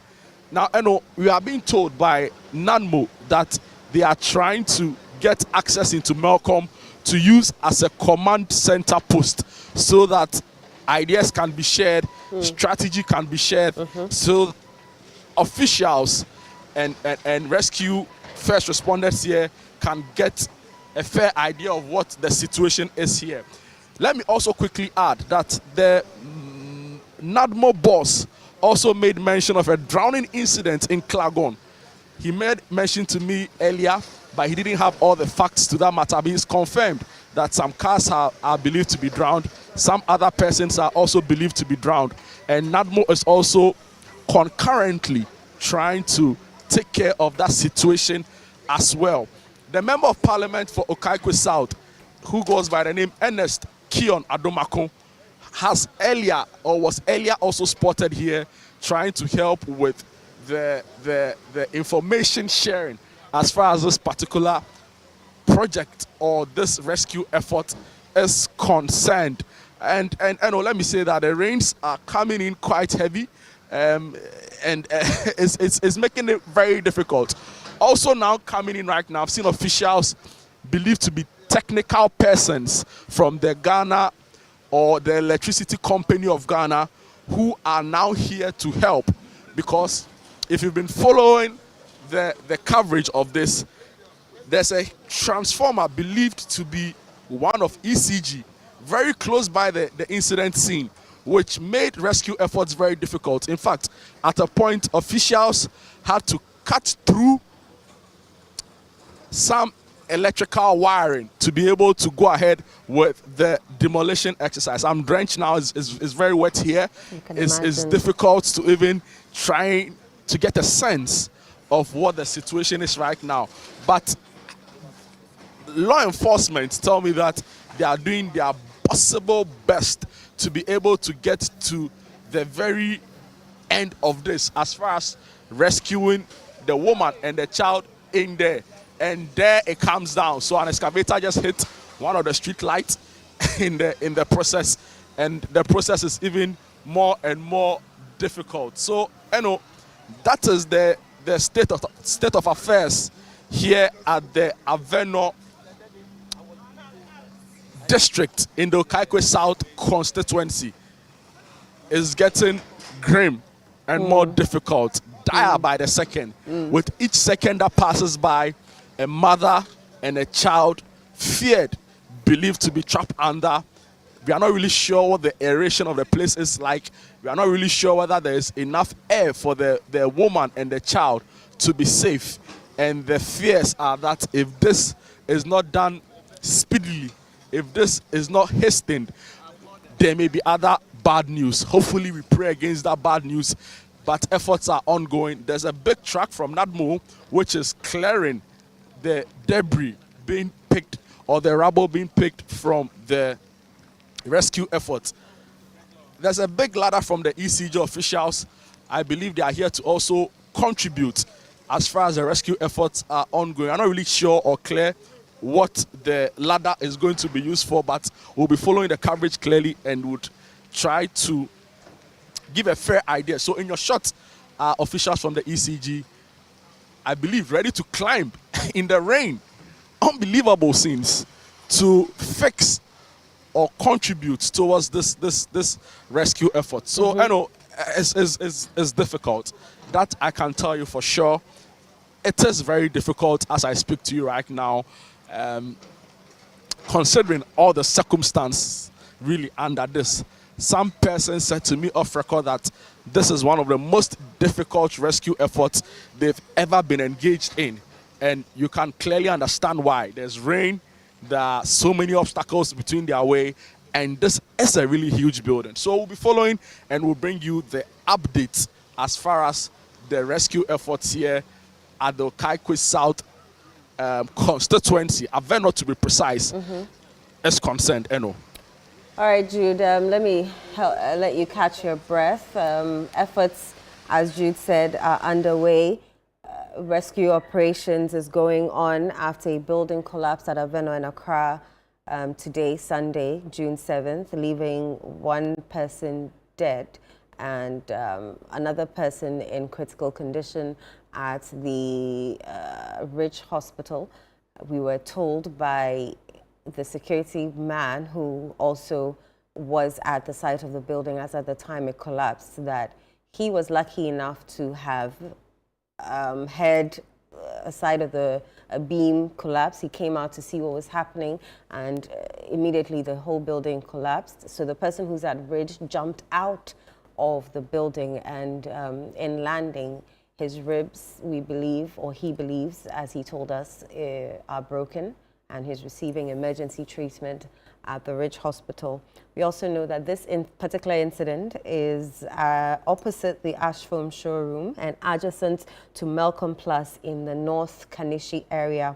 And according to the Ghana National Fire Service, firefighters from the Circle Fire Station and the national headquarters were immediately deployed to the scene to begin rescue efforts. And they started their live coverage on their Facebook.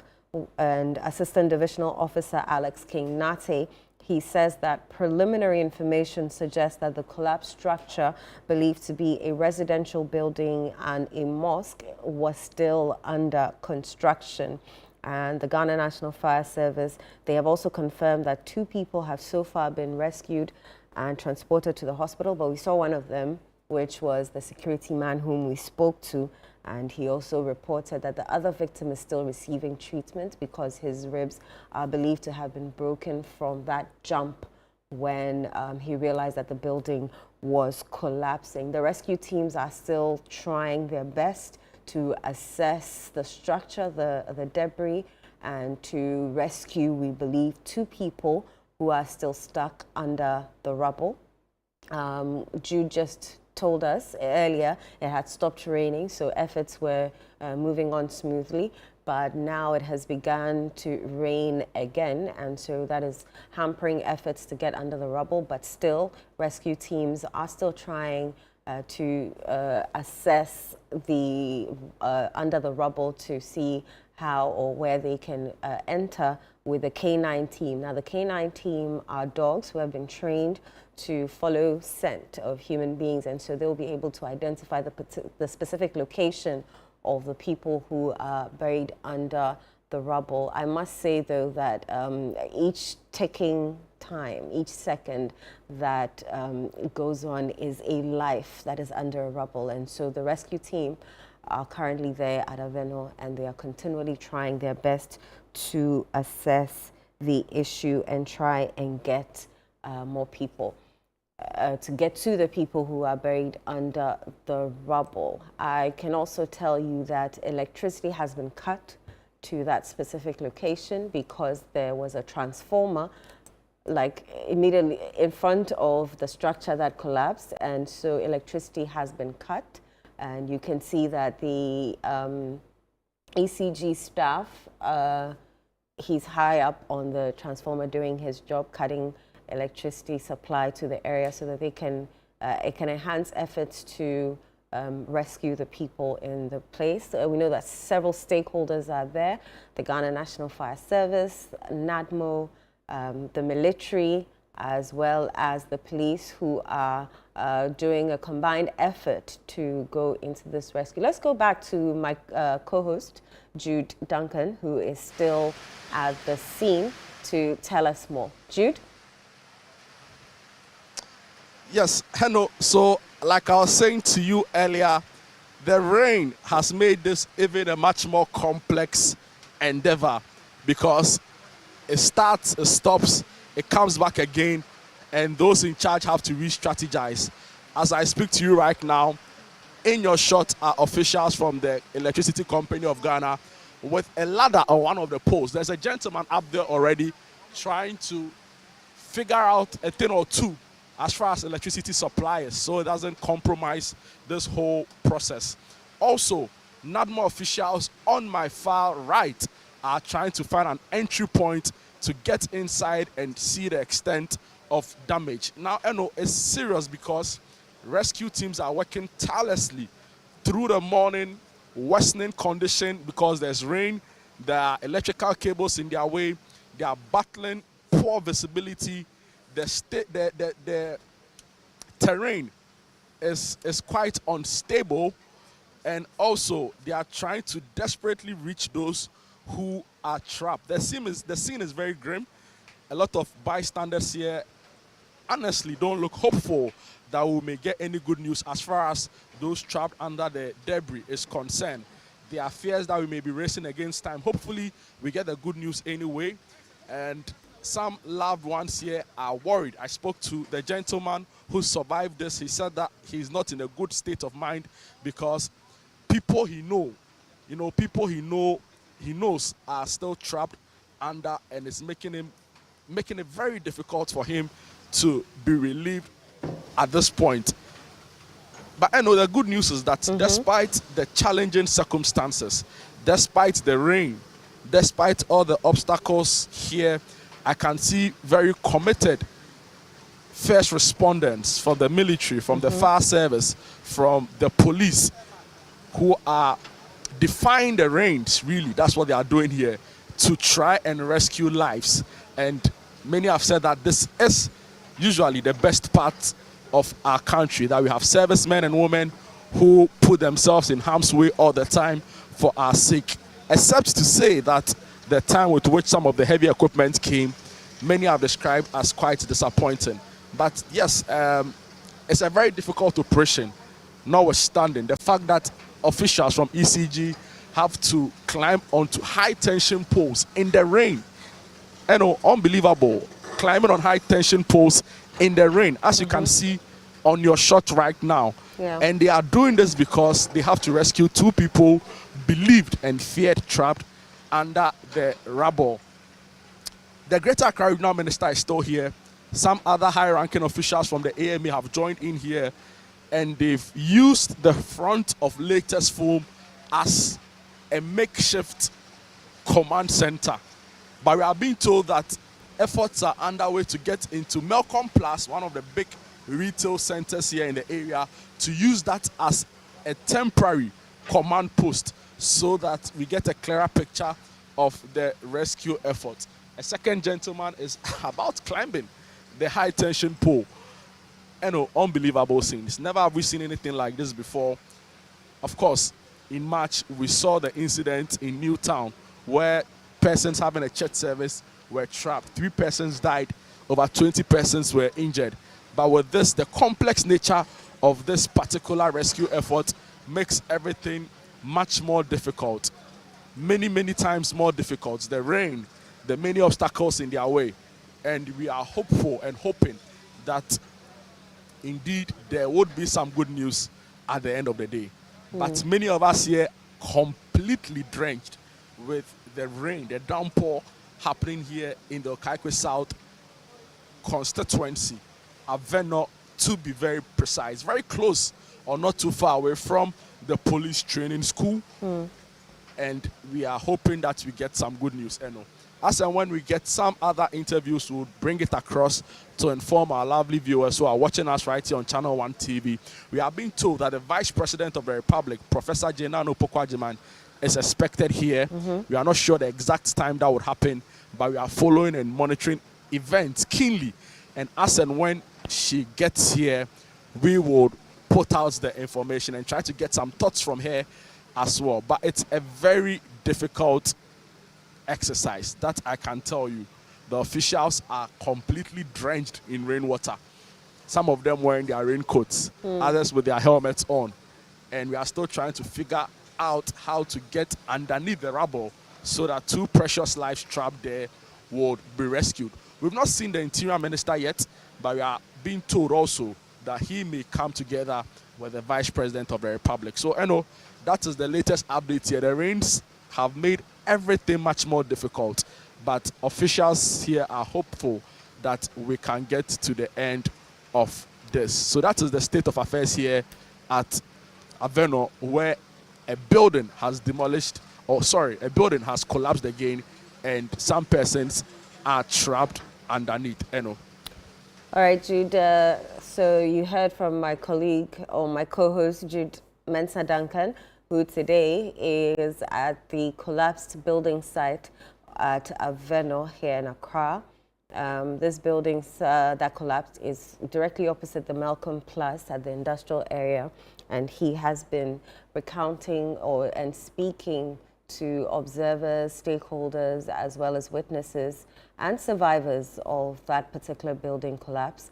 And they have been sharing information. He spoke to the NADMO boss a few minutes ago, and he mentioned that they are trying to find an access route under the rubble where they believe 2 persons are buried, and they're trying as much as possible to find a way for at least even the K9 team, which is a dog unit who can sniff out the exact location of these people who are buried under the rubble. And so when they find these people, then they'll be able to at least figure out a way to access them and rescue them. And so rescue efforts are still underway at the building collapse at Avenor, right here in Accra. We understand that our Vice President, Nana Jean Opoku-Agyeman, would be heading there. We also understand that the rains are heavy, and so that may probably take a while. We also know that they're trying to find a building or dry space to create a mini headquarters or a mini location where they can all stand and share ideas as to how to access the building, or the best routes to use, or the best ideas to use to save those people who are under that building. Again, a rescue operation, if you're just tuning in, a rescue operation is ongoing after a building collapsed at Avenor in Accra today, in the early hours of today, leaving one person in critical condition who has been sent to the Ridge Hospital and receiving treatment. We spoke to one of the survivors, a survivor, the only survivor so far that we know, and he said that one of the beams of the building collapsed. He came out to see what was happening, and subsequently the entire building was collapsing. He saw a man jump out, and that is the person who's receiving treatment currently at the Ridge Hospital. Apparently, the jump or the landing thereof affected his ribs, and so he's in the hospital receiving treatment. We're going to go back to Jude, who has the Ghana National Fire Service on standby. Jude? Yes, Eno, so I've been joined by a high-ranking official from the Ghana National Fire Service. In fact, I'm told that they were the first persons to get on the scene, and they are the ones who are pretty much, although it's a joint effort, they are the ones leading this as far as the rescue is concerned. Hello, sir. Good morning and welcome to Channel One TV. Good morning and thanks for having me. Yes. Good morning to all your viewers also. Great. Sir, please, the name and the rank. My name is Assistant Divisional Officer 1, Osmond Anum. I'm the Deputy Director for National Operations, Ghana National Fire Service.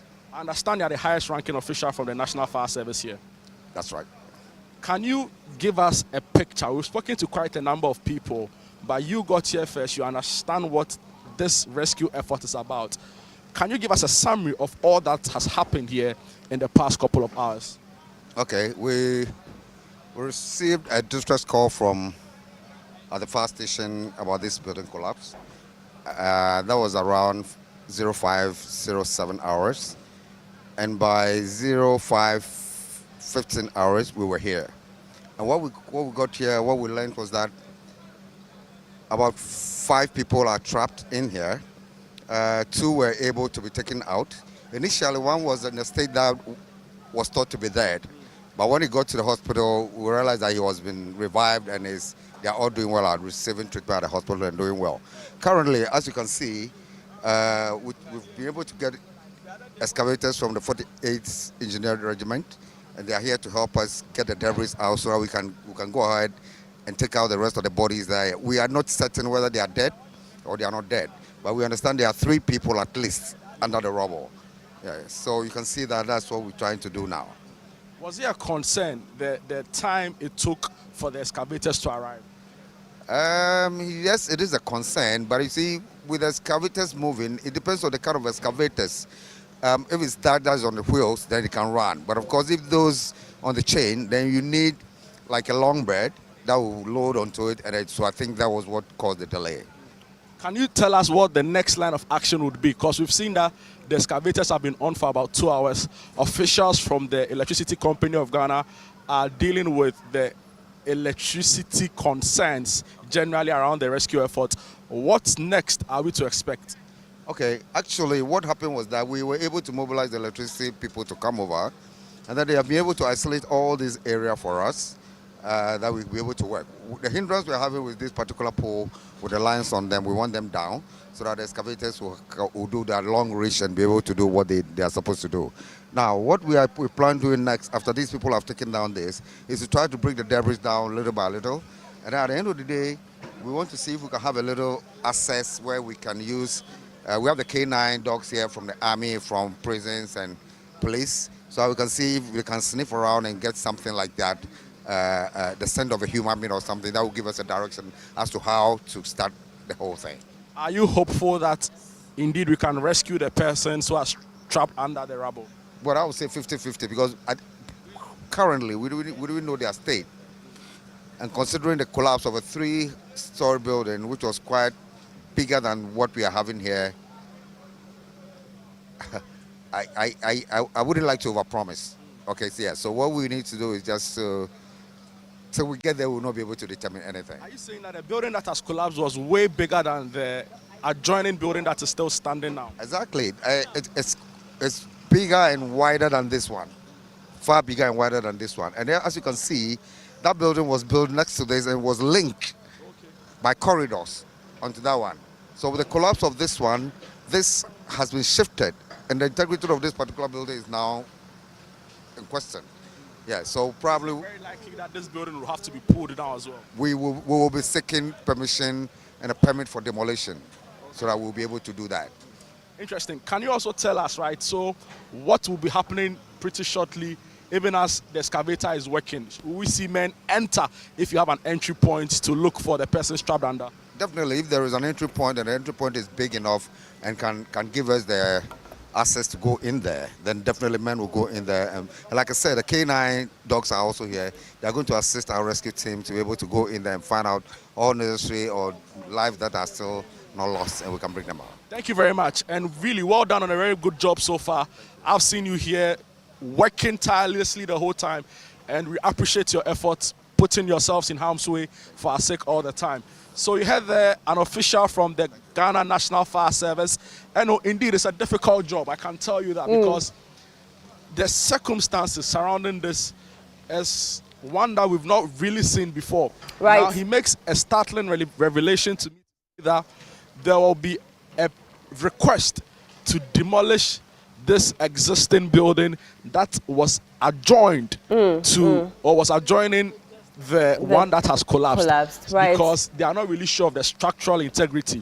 Right. He's also unable to, for now, tell me the reason, the exact reason for the collapse of the building. It's Right. believed that the structural integrity may have been compromised, reason for the collapse. So we will try and get that while information. you do that, yes, Jude, while you verify that information as well as others, let me quickly read a statement from Malcolm that just came in, and it says, for immediate release, no Malcolm building has collapsed, and it's dated today, Sunday, June 7, 2026, Accra, Ghana. Malcolm Limited has noted with concern reports in sections of the media about the collapse of a building at Avenor in Accra. We wish to state emphatically that the building that collapsed does not belong to, nor is it associated with Malcolm. The said building is within the vicinity of Ashfoam and Malcolm Plus. While we express our sympathies to all those who might have been affected by the said collapsed building, we want to assure our cherished customers, business partners, employees, and the general public that none of our buildings or facilities at Avenor or any part of the country has collapsed. As a responsible corporate entity that prioritizes the safety and well-being of customers, employees, and stakeholders, Malcolm maintains rigorous standards regarding the structural integrity and maintenance of all its buildings and operational facilities. Our stores, including Malcolm Plus and all other Malcolm locations, remain safe, secure, and fully operational for shopping and all legitimate business activities. We therefore encourage our valued customers to continue visiting our stores with confidence, knowing that the safety of all who enter our premises remains our utmost priority. Malcolm will continue to monitor developments regarding the incident and joins the nation in wishing those affected a swift recovery. And this was signed by management of Melcom Limited. Right, let's go back to Jude, who has the MP of the area standing by to speak to us. Jude, what can you tell us? Hello, Eno, if you can hear me, I've been joined by the Member of Parliament for the Okaikwe South constituency, Honorable Ernest Kion Adumakun. He's been here early on and he's been following the rescue efforts as far as this process is concerned. Honorable, thank you and welcome to Channel One TV. Thank you, my brother. I can clearly tell that you look very worried and disturbed by the events that have unfolded. First of all, what's your assessment of everything that has happened here today? Well, now it's too early for us to say something, what caused it and all that. Investigation must be conducted to establish what actually caused this. I want to say thank you to the rescue team, the National Fire Service, the police, the NANDMO team. They've all done well ever since we got the information that we came here. But we are told that there's one woman and the daughter is in there, but it's unconfirmed. So we are still here working to see if there is something like that. We are praying that maybe we can see them alive. We are praying and hoping. It's very sad and very devastating, but and also I think as a country we need to sit down to find out what is causing the series of building collapsing and all that. So currently I think we need to focus to save lives, then after we talk. Are you likely to raise it in Parliament, considering that this is the second time we've seen something of this nature? In March, in Accra, Newtown, of course, it's not your constituency, a building collapsed there. Fast forward June, we've seen another incident like this. Are you concerned, and is this something you probably discuss with your caucus and possibly raise on the floor for some national urgent attention to be drawn on it? Exactly so. I was even discussing it with with one of our leaders in Parliament. So definitely maybe on Tuesday, I'll raise it on the floor of Parliament for us to be more focused and then pay attention to constructions and other things, because I mean what has happened now is very bad. So definitely we are going to talk about it in Parliament and find a solution to that. What message do you have for your constituents who are watching and are disturbed by the events that have unfolded? What assurances do you have for them? Okay, I want everybody to remain calm. The security agencies are here to protect lives and property, and we are going to conduct investigation to know the cause of this whole thing. So, so basically, that's it. Everybody should remain calm because everything is under control. Thank you so much for your time. But Honorable, one last question. There were concerns. Earlier I got here, your men told me that you got here quite early and you were assisting behind the scenes to address the problem. But there were also concerns that the excavators being used for the rescue effort arrived very late. What do you have to say in response to that? Because we didn't know, and I mean people were asking, where is the drip machine that was allocated to the constituency? Why did we not see it here early? What do you have to say in response? Okay, you know, excavator cannot be moved on the street. You need to have a low bed and all that. So this is an emergency, and it happened in the middle of the night. And trying to call people, those are in charge, takes some time. So all these things are the factors that caused the delay.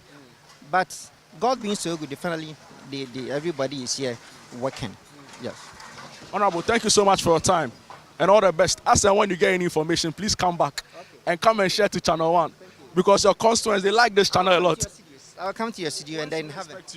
Oh, hopefully by next week. Nice one. Your constituents, they like Channel One a lot. Thank you. Thank you very much. So you heard the Member of Parliament for, I was going to say Channel One, but obviously not. He's Member of Parliament for Okaikwe South. Now, he said to me that he's concerned about this. He said to me that he will raise this issue on the floor of Parliament for some urgent attention to be drawn on it at the national level. Now, he's also been saying to me that the concerns around the delay of the arrival for the excavator, although regrettable, had some explanation to it. And according to him, it was because of the other processes you have to go through before you are able to move an excavator of that size. And he said to me that although regrettable, they have arrived and they are doing the work that is expected of it. So it's still ongoing. Early on, I heard some commentary around the expected arrival of the Vice President, Professor Jane Nana Opoku Ajiman, who is expected to join here, and she'll be also coming here to assess and, of course, commiserate with victims and persons affected. And also here, we can see that the Electricity Company of Ghana officials are on the pole. Now, the backstory to this is that they need to disconnect the high tension wires. That one, very difficult to cut through, or possibly, or maybe even impossible, right? So they need to cut through these wires, or I beg your pardon, they need to remove these wires rather, so that electricity supply is affected and they can get to do the job, because clearly we are being told that it is impeding their work or the excavation work. So if you can see also on my left are officials from the national security. So it's a joint effort, really. All the security agencies are here, at least we know, and they are helping to address the situation. Early on, we also told that a command center is being put together or set up.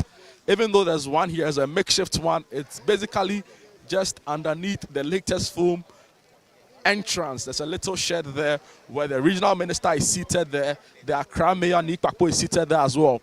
But we are being told that a properly constituted and set up command center is being put together, so that the leaders of this rescue effort would go in there and strategize the next line of action. So, very shortly, we'll be seeing some men go under. Once they've created enough space and room for an entry point, we'll be seeing some men go under to try and get to us the state of what is happening in there. But it's really difficult.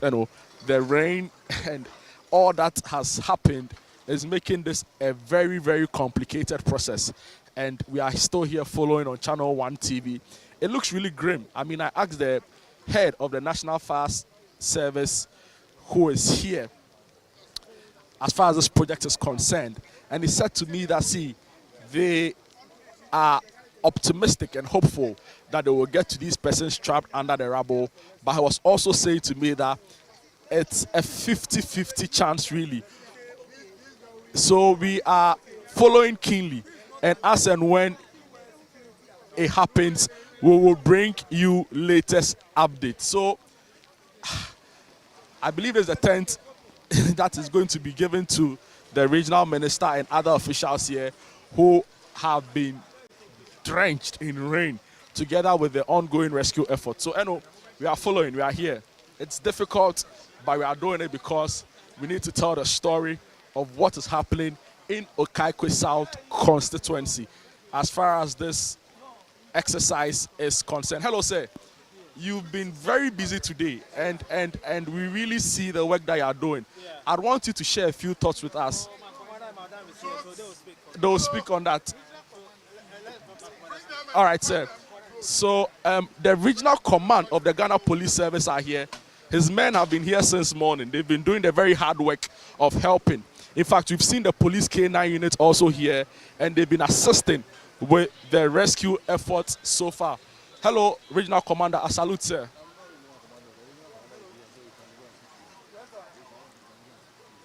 Okay. So we are being told that the Regional Commander is attending to some few things. Right after that, he will join us for an interview as far as this rescue effort is concerned. So, we are following and we'll be reporting as and when we get anything to add to this particular rescue effort. Okay, Jude. Thank you so much, Jude. Duncan is my co-host here on Channel One TV. Let's quickly go over the phone lines. I have been joined by Engineer Isaac Bedu, who is Registrar Engineering Council, to pick his thoughts on this particular issue. Engineer, good morning and many thanks for joining us here on Sunday Breakfast. Good morning, viewers and listeners. Right. Engineer, I'm sure that you have heard about the collapsed building at Avenor. Yes, I've received, on my WhatsApp what has happened. I just saw it this morning. As an engineer, and I asked Engineer Abdullahi Mahama a similar question, based on the images and information available, what are some of the reasons that could account for this building to collapse? Well, I may be speculating, because I've not been to the site, but because we are in the rainy season, we are having all these collapses occurring during this time of the rainy season. I suspect that we are having issues with foundations of buildings which have not been done properly. And so when the rains come and the ground is wet, you are having settlement taking place and some of these structures are collapsing. But like I said, I may be speculating because we need to get to the site and know the exact cause of what the collapse resulted from. So what will engineers be looking out for as far as investigations into the collapse are concerned? Okay, so we normally will work with NADMO, fire service and the police to secure the area so that we can go take samples and check, investigate the whole area, look at the foundations, and then we will work with the assembly to get copies of the designs and all that to see what was the cause, whether it was a design problem, whether it is as a result of poor workmanship and all that. Then we'll be able to tell.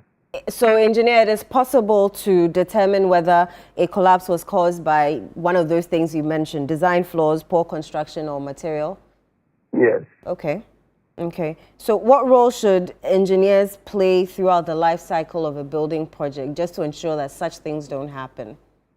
I think that what we have been emphasizing is that the assembly should always make sure that they have drawings that they are approving, designs that they are approving, because people come for permits with the designs. And so those designs should be reviewed properly, peer reviewed, and then approved by registered and licensed engineers, so that we can, if these things happen and the one who was in charge, then you can hold the person responsible.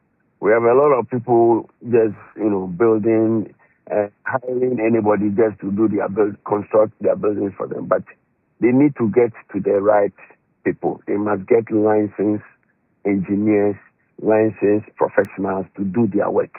And when those people are responsible, then we can hold them when things like this happen. Engineer, what has been the council's assessment of high-rise buildings in the country? Please come in again. I didn't get your question. I'm asking, what has been the council's assessment of high-rise buildings in the country?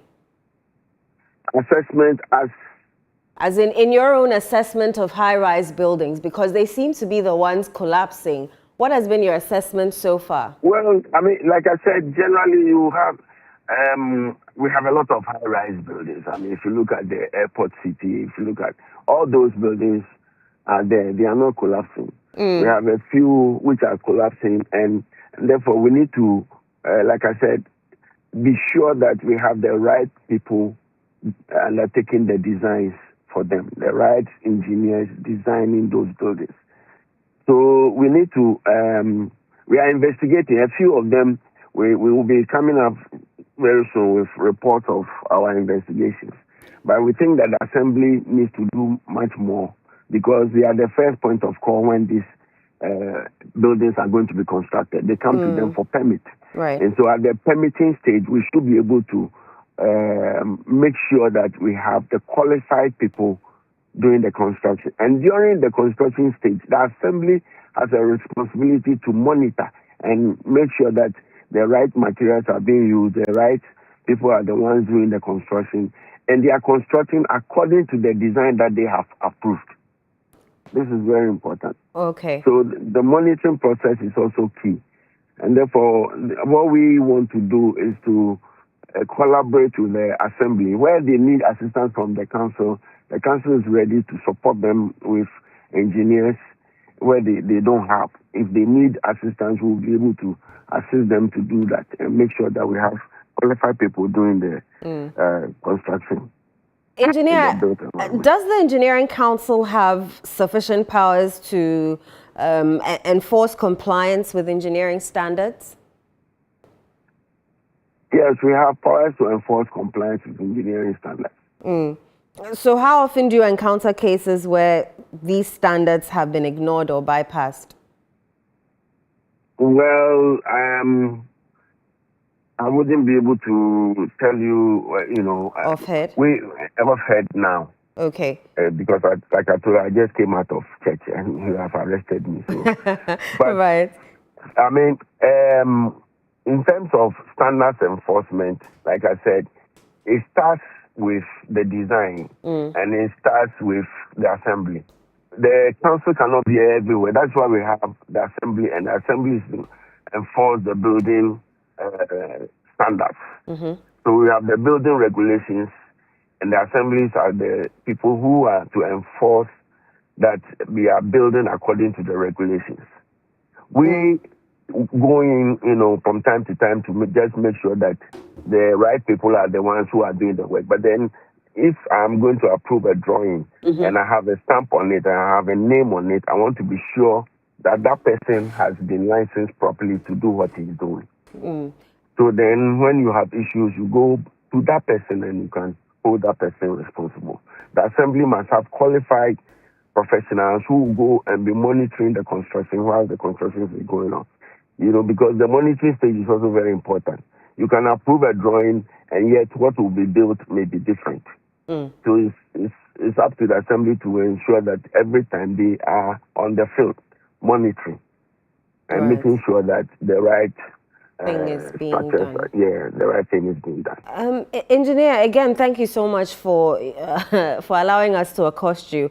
What sanctions would you say exist for engineers or developers found to have breached professional standards? Are there any sanctions? Well, yes, there are sanctions. The sanctions range from fines up to imprisonment if you fall foul of the law. And the highest is to misrepresent yourself. You are not a professional licensed engineer, and then you represent yourself as a professional licensed engineer.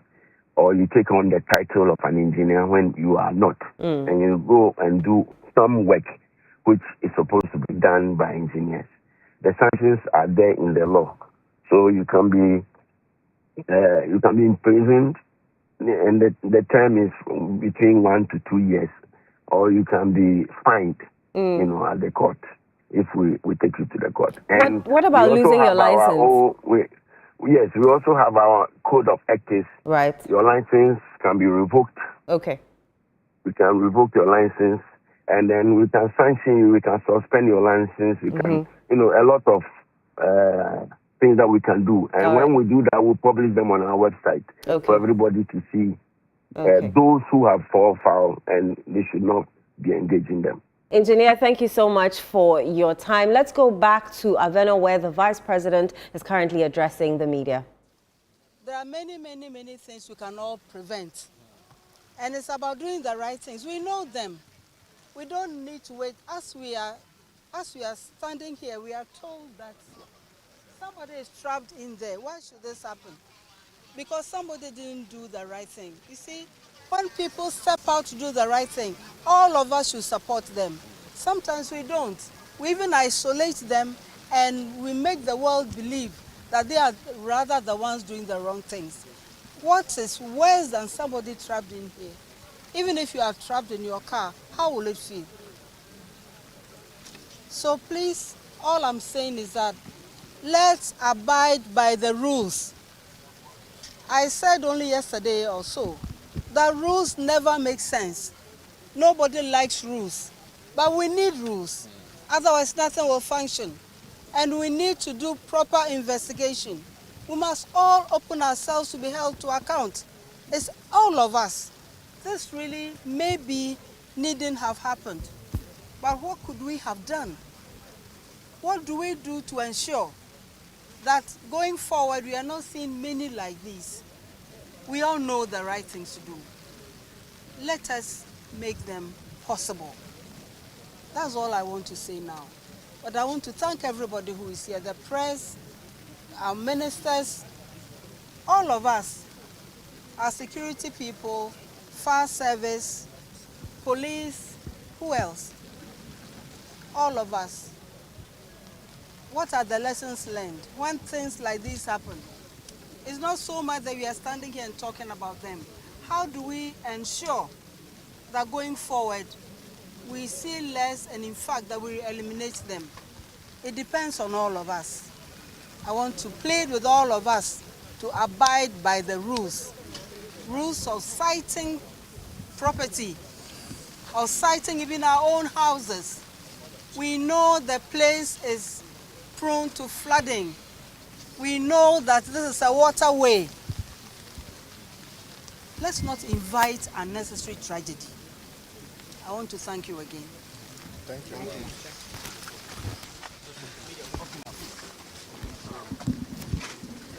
All right, that was Vice President Nana Jane Opoku-Agyeman addressing the press at the Avenor building collapse, where she is currently.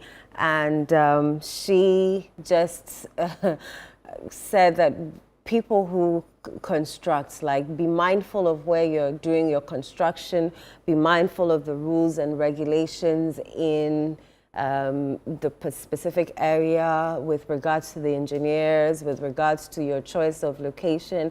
When you're asked to abide by certain rules and regulations, do them. It's for your own safety. She mentioned that, yes, rules make you feel like you're being boxed up, but rules are there for a specific or a particular reason. And to abide by rules and regulations of construction, of basically anything at all, and you won't be found wanting. So that's the Vice President who is currently at the Avenor site. She has addressed the press. She will be leaving shortly. She also thanked everybody who has been on the ground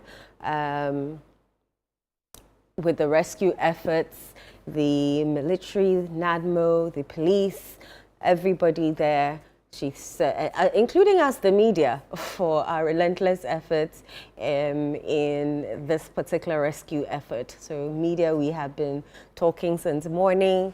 The police, the NADMO, their rescue efforts, they're all very important parts of trying to rescue the two persons who are believed to be under the rubble at the collapsed building site at the Avenor area. If you remember, I read a statement from Malcolm which said that the building that collapsed is not theirs, and so people should be mindful that they're still working. Other Malcolm shops are open and they're still committed to delivering top-notch service to Ghanaians, and they would like you to note that the building that collapsed is not theirs. Let's remember that 2 people remain under this collapsed building, under the rubble. Rescue efforts are still ongoing, and they are trying as hard as they can to rescue these 2 persons which are believed to be under the rubble. And we also believe that there's a K9 unit, so when they make sufficient space, the K9 unit will enter into the building and they will try to sniff out the location of these people so that the rescuers can then go in and find them. We'll definitely be bringing you more stories as and when, but we're going to take a quick break and then we'll come back and continue.